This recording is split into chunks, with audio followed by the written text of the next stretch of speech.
Tennessee football season that felt too good to be true proved to be just that Saturday night, when the fifth-ranked Vols self-immolated in a shocking 63-38 loss to South Carolina at Williams-Brice Stadium.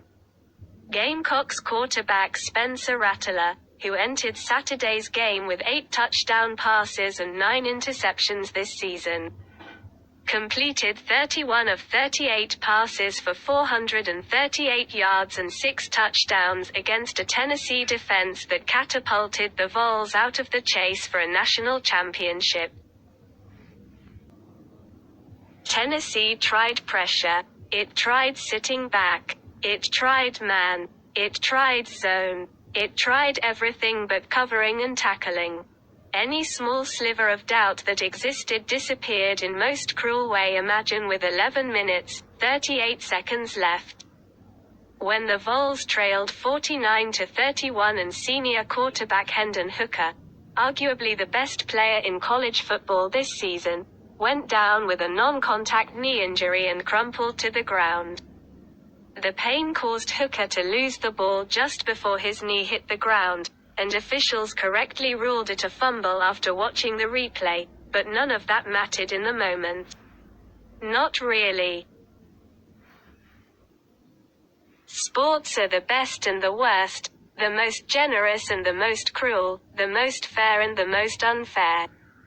Tennessee losing that game was fair. Hooker potentially suffering a significant injury was unfair. The story of his college career deserves a better ending than that, and all we have is hope that this wasn't the end.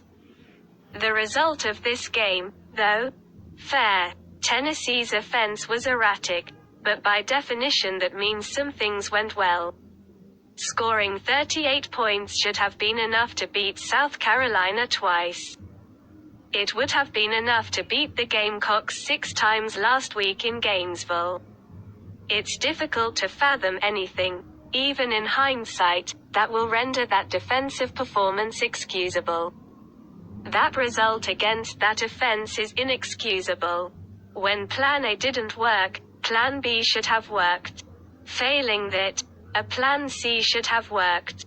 Or D, E, F, whatever. Go down the entire alphabet. Find a Plan Z or maybe just cover and tackle. Even when Tennessee's defense worked, it didn't work. South Carolina's drive that started in the third quarter and ended in the fourth quarter was a collection of cardinal sins. A 2nd and 11 was converted. A 3rd and 20 was converted. A hands to the face penalty wiped away a 3rd and goal stop that would have kept the deficit at 2 scores with loads of time left. A pass interference penalty seconds later led to another 1st and goal, but that one at the 2-yard line. Tennessee's defense wasn't going to leave the field on that drive until it gave South Carolina scored a game-sealing touchdown. It was the apex of losing football. It was the sort of thing this program was supposed to have in its rearview mirror. If Tennessee's defense had agreed before the game to throw it as part of a devious financial scheme, the other party to that plan would be sweating profusely out of fear that the players didn't make it look at least a bit better. Like, come on, guys, make it a little more believable. Mix in get a 3rd down stop or 2. Moments after that emasculating South Carolina score, Hooker went down while making the same cut he's made probably thousands of times as a football player. Those two things aren't connected, of course, but they combine to take the worst situation imaginable and somehow worsen it. Bad games happen. Really bad games happen, too. What happened to Tennessee in Columbia was miles beyond really bad. It was a complete collapse.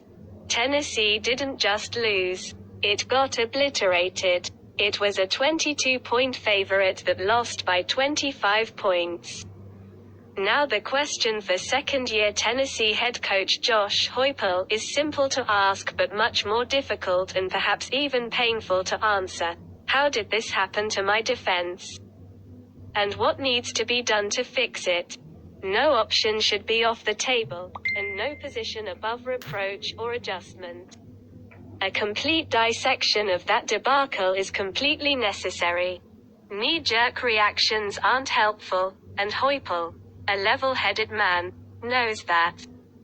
But even when the emotions of this loss have cooled, a series of cold, calculated decisions must be made.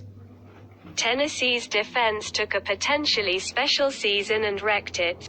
Pure and simple. It wrecked it. There's no soft way to put that. That defensive performance couldn't have been worse if the goal was to make it as bad as possible. South Carolina did not score a single offensive point last week against Florida. It scored 63 points against Tennessee. You could live 100 lifetimes and not make sense of that. It is unbelievably difficult to get in position to compete for a national championship. Especially when your program has been lost in the desert for more than a decade and you play in the Southeastern Conference. Tennessee overcame a staggering list of obstacles and improbably positioned itself squarely in the hunt for a national title. It had an entire starting lineup of juniors and seniors. And it had a 24-year-old quarterback playing the position as well as it can be played at this level. So many things had to go right in order to put the Vols in the position they found themselves when Saturday's game started, and almost all of them went right. Getting to that moment and then ruining it so spectacularly makes perspective difficult to find.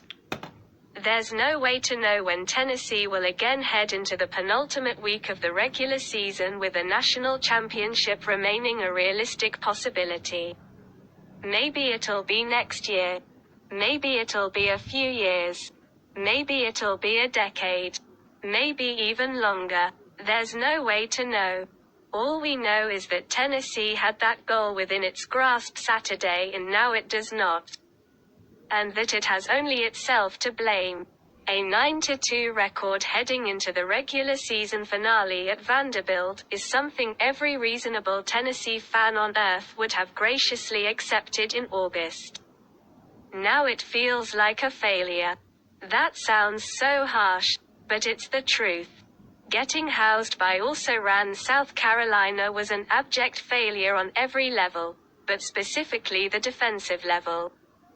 Was this game an embarrassing bump in the road for the Heupel era, or was it a decisive fork in the road when things took a wrong and never fully recovered? We won't know that answer for a while.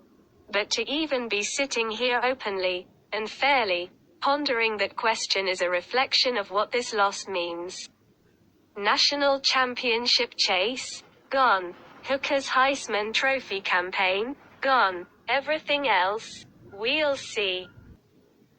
This game might have been the closest it gets to losing an amount of goodwill that's impossible to lose in one day.